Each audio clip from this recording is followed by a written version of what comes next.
Hey everybody, welcome back to another episode. I am so excited to have our next guest on here.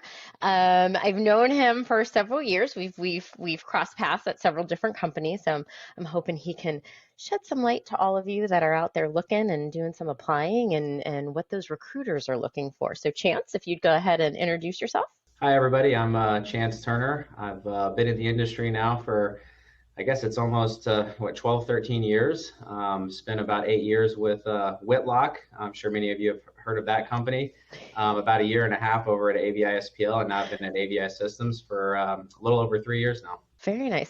So you've worked with all of the large big dogs that have been in the industry. Most of them, yeah. Yeah.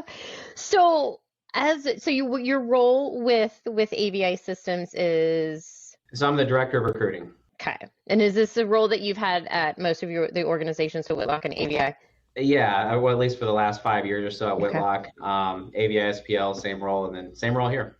Awesome. When we hear for those that are looking for a job, right, where we see the recruiter title, I'm sure that when people are looking, they are tracking you down on LinkedIn and trying to figure out who you are and what you do and bypass some of that process. But from the recruiter standpoint, what is your day to day? What do you do when you get up in the morning and it's time to come to work? What's your day look like? It's really all geared around our talent strategy. So a lot of what we do is proactive recruiting. We're also responsible for our job posting advertisements. That includes social media, anything that goes out to the job boards. Of course, we manage everything from an internal perspective. So we're working with managers. We're trying to understand, what their hiring needs are, what our strategy is going to be around filling those hiring needs immediate. And we also try to, look 3 to 6 months down the line. I have, typically we have a team, so we have 2 other people here, and we kind of divvy it out. Kind of have a way that we organize that process internally. So yeah, it's again, everything we do is we're just trying to fill the positions, find the best people. We do a lot of networking. We drive our referral program.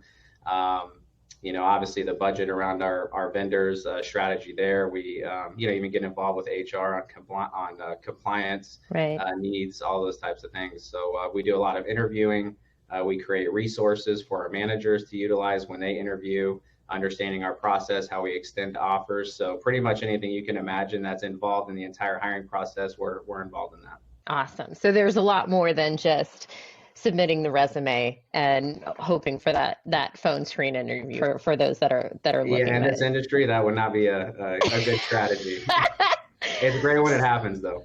Right, it does. So, there's always a process, right? There's in any job, you have to fill out, you have your resume, you look at the job posting, we see how much of that job posting we can check as somebody that's looking for the job. But one of the things I feel about the AV industry is we're more than words and what we are on a piece of paper. How does somebody fill out their resume and submit their resume when AV is visual or AV encompasses, being able to talk to people and all of those things? So what are you as the recruiter looking for on that resume for the person to get? Let's just say that there wasn't any networking involved, right? There's no referral, there's no network, there's not, and we're looking at it. You have your job description and you have the person's resume. What are you looking for that says, I'm going to take this and get this person to at least a phone screening? Or does everybody go through a phone screening? No, everybody definitely doesn't go through a phone screening. We get a lot of applications that either outside the industry or just don't align for that specific position. So we're obviously just trying to align what's in that resume to what's in the posting or what we know that we're looking for.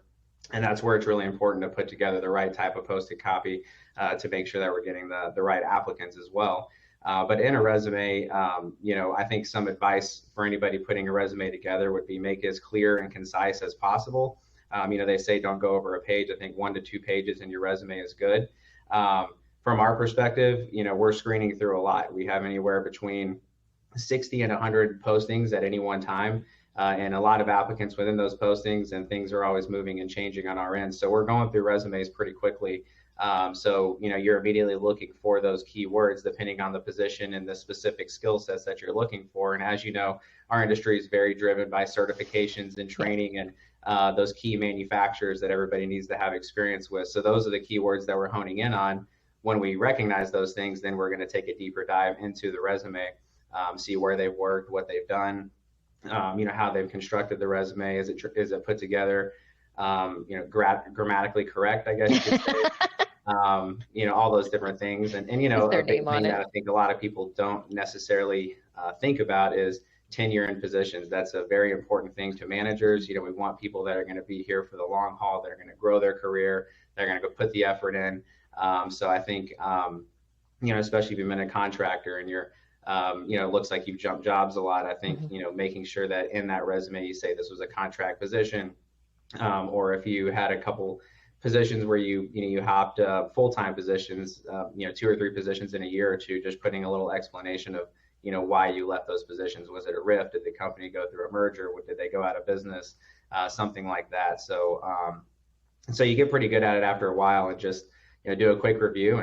But yeah, I think the most important thing is just making sure you highlight the key skills and align it to the position that you're really looking to land. And that's interesting that you say that, because, and I can say I'm at fault for that. I don't put some of those certifications on there, or, manufacturers that I've worked with in the past, because some manufacturers don't offer a certification, right? Especially being, an integrator.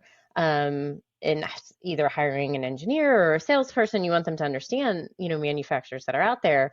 So is it beneficial if there's not a certification, right? Or if it's just you sat through the little course and you got the, oh, thanks for sitting through the course type thing. Is it beneficial to say, something along the lines of worked with and then list manufacturers? Is that important? Putting those things at the top of the resume, so you can put it at the bottom, but obviously it's not as viewable when somebody's reviewing it quickly. So yeah, I would say if you don't have the certification, don't say you have the certification. Don't put Crestron 101, Crestron 201, whatever it is, if you don't have those certifications. Right. But you could say, I have expertise in Crestron programming. I understand Extron. And you can list out your experience that way, or even put in there that you've been through the training. So at least that they have some experience there. They put some effort into building their skill sets. And if they don't have the training, then that's something we can talk through in the interview. And something that we put a lot of focus on here at AVI Systems is making sure people have that training and certification, that we support that career path. Well, yeah, because if you look at, at one point in my career, I worked for a manufacturer. So, going from, potentially from a manufacturer to an integrator, you work and focus on one manufacturer, whatever those products are. You may know of the others, right? But you don't get the opportunity to do those trainings. So that's awesome that you guys will send people through some of those trainings if they haven't had them and be able to do that. That's great. So from a sales position aspect, like this is one of my questions, and this is something I'm trying to really understand from people, is in today's world, it's so different, right? So many of us have fallen into AV. There's right now no full-blown career path. There are some universities that are starting to launch those. So, several years from now, it'll be a little bit different.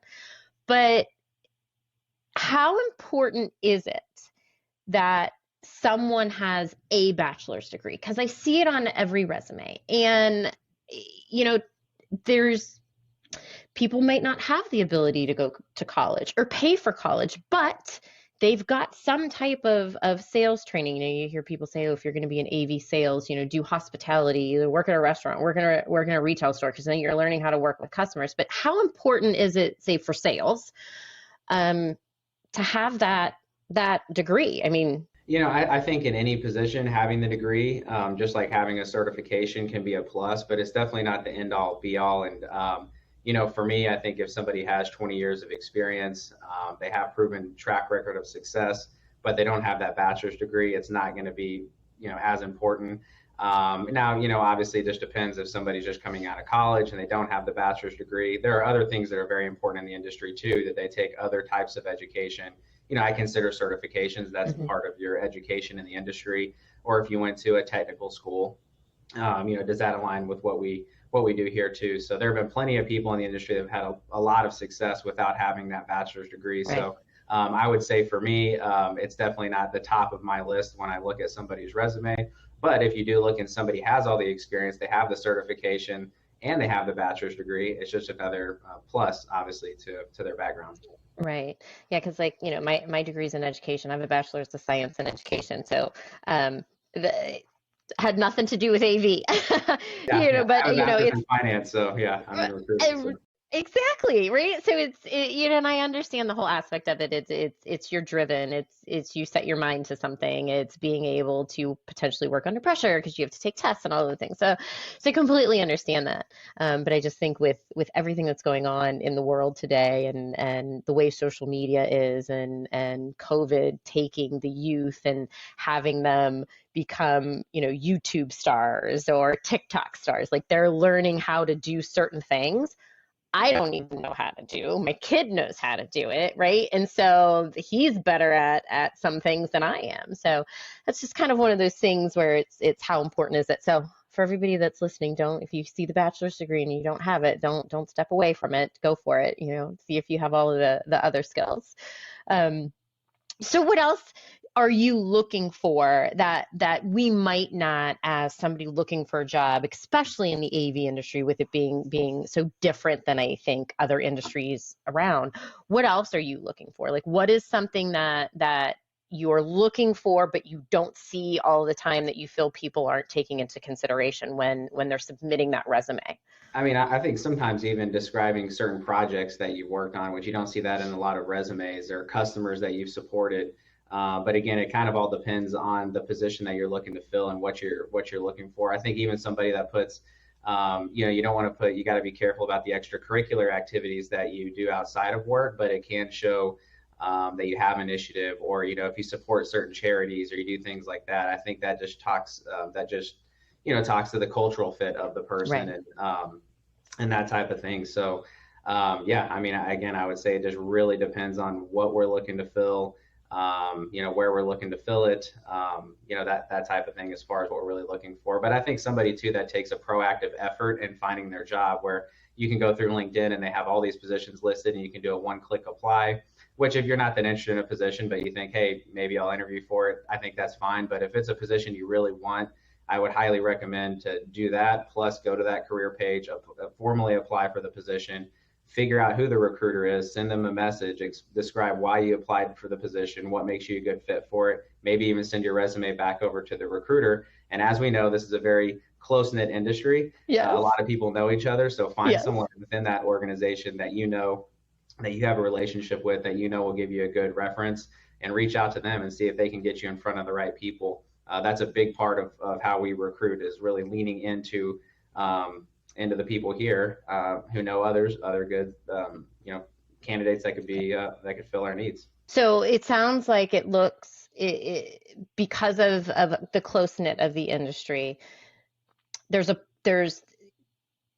the better approach would be, fill the application online and then find that person, or find the person and then let them say, because it's the network, right? So you want to be able to talk to somebody that knows the person, has you potentially worked with the person, can really vouch for that person, it sounds like. Exactly, yeah. The more things that you can do to get yourself recognized and in front of the manager, in front of the recruiting team, the higher probability that you'll have of getting in. But I will say, if somebody comes through highly recommended by one or more people within the organization, that's definitely going to get you closer to the top Right. of the list. So then how important is it when that person's applying or you're going through, how important is their LinkedIn profile? Because LinkedIn is taken off, right? I think because of everything that goes on, and Twitter, X being the social aspect of it, even though there are things that go on a business aspect within AV on X Twitter.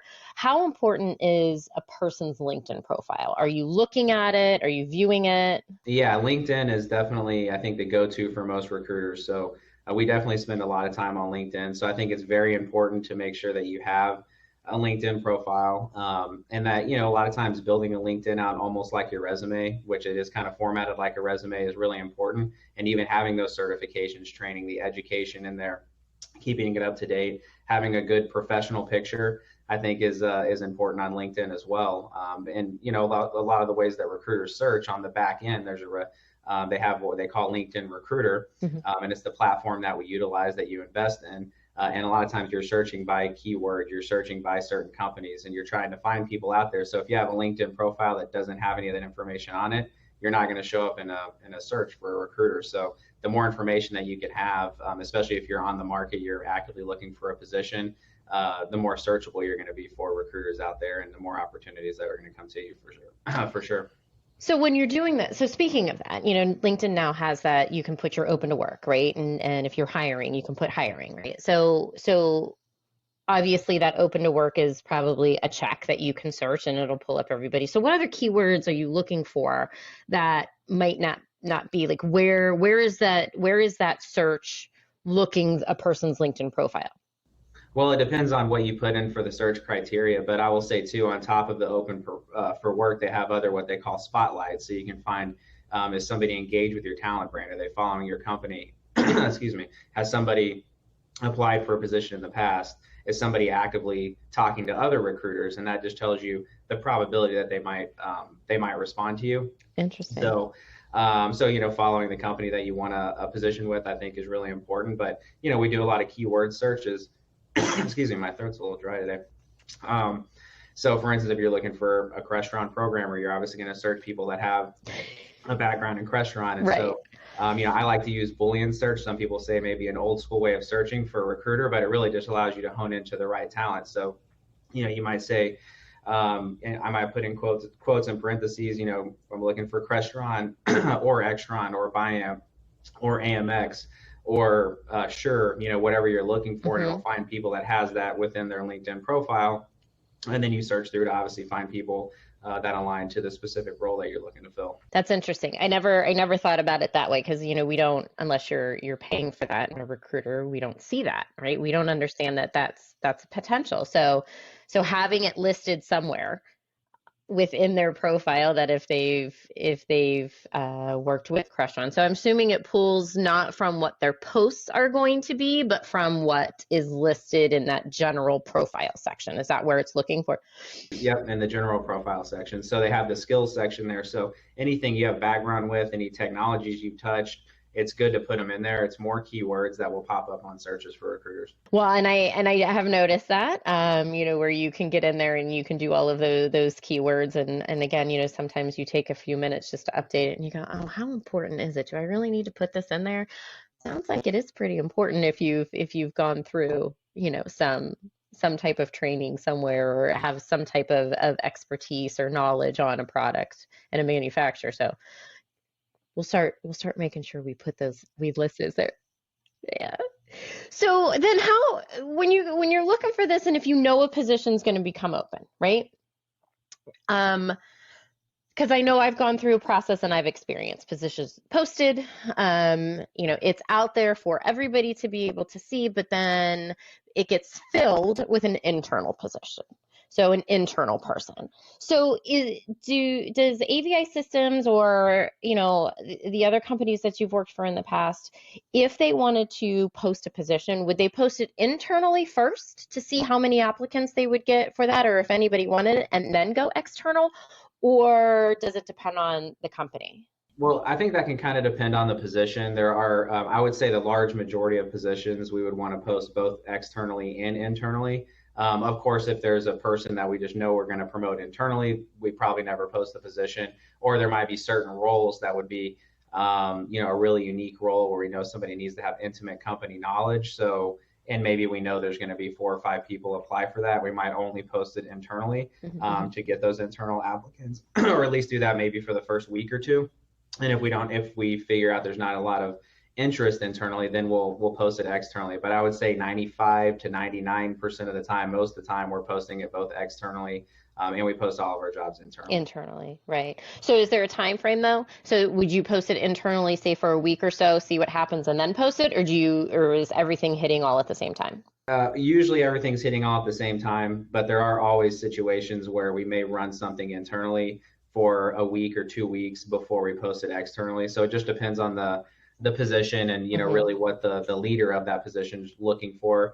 But again, 95 plus to probably even more than that we're going to just post it both externally and internally Right. at the same time. So shifting from a sales aspect, right? So when you're looking at the non-traditional AV, right? So you're looking for somebody potentially in marketing or even engineering, because again, there's no path, right, for AV engineering.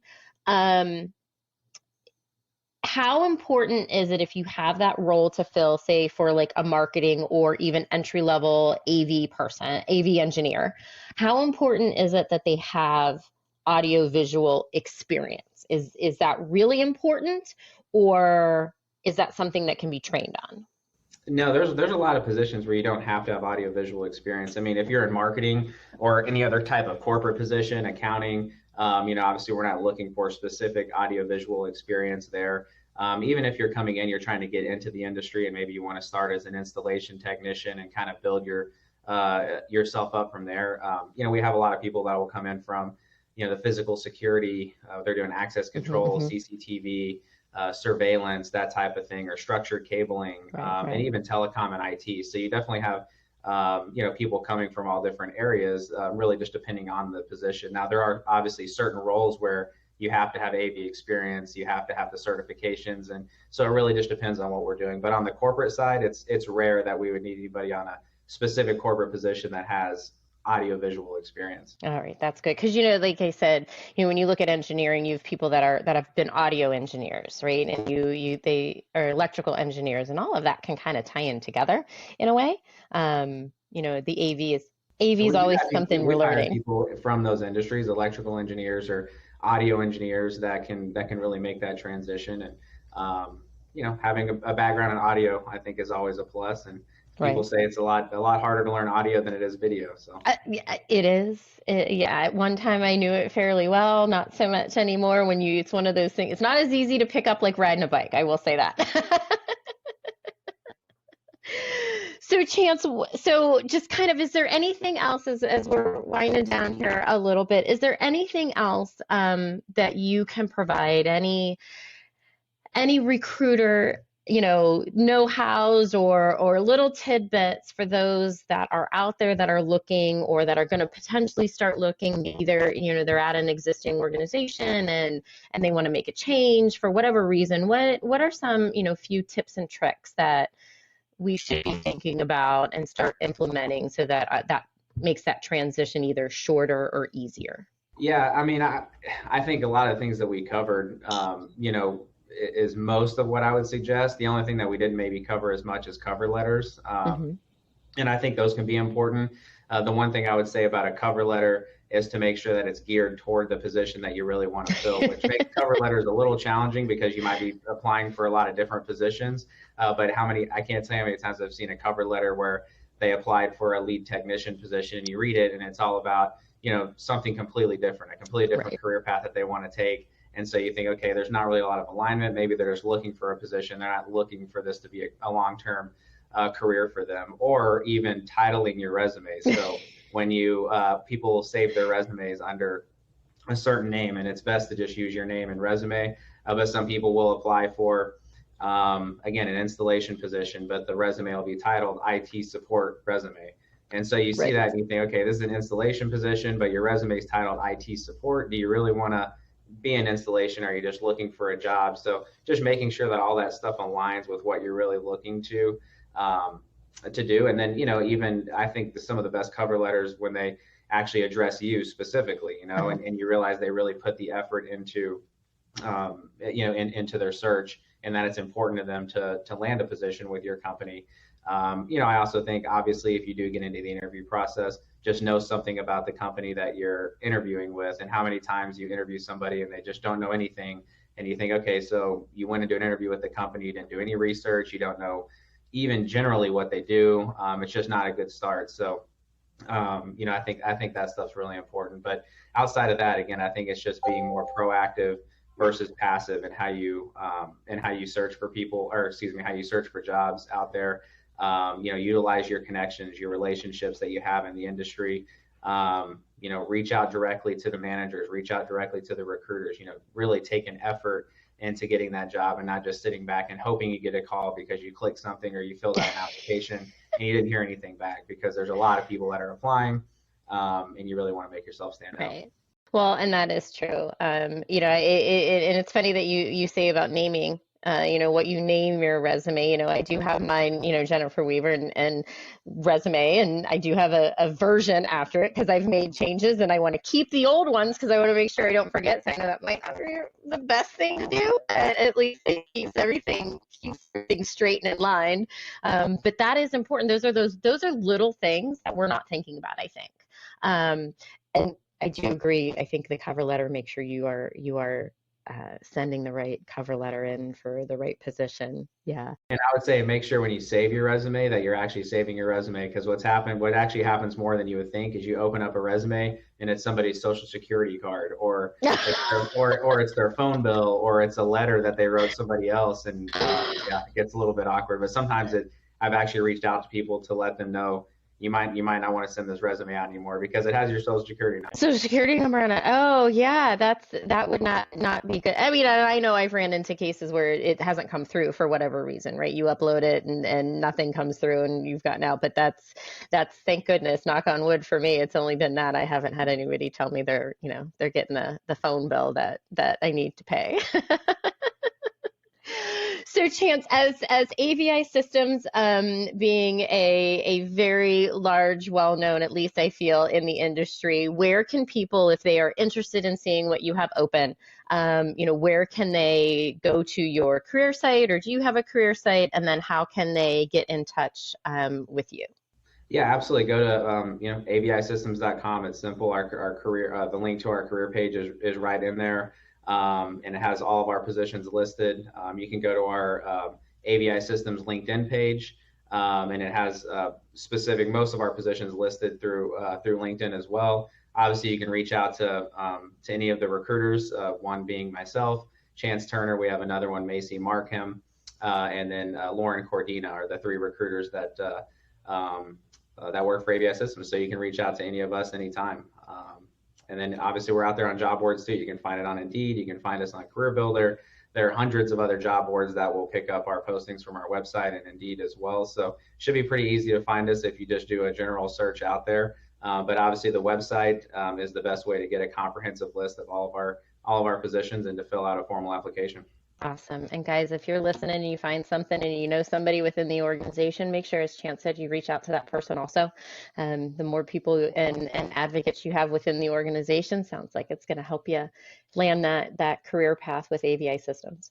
All right, guys, thanks for joining. And remember, we are all more than words on a resume. The network for the AV industry. What are you listening to? This is AV. This is AVNation. This is AVNation.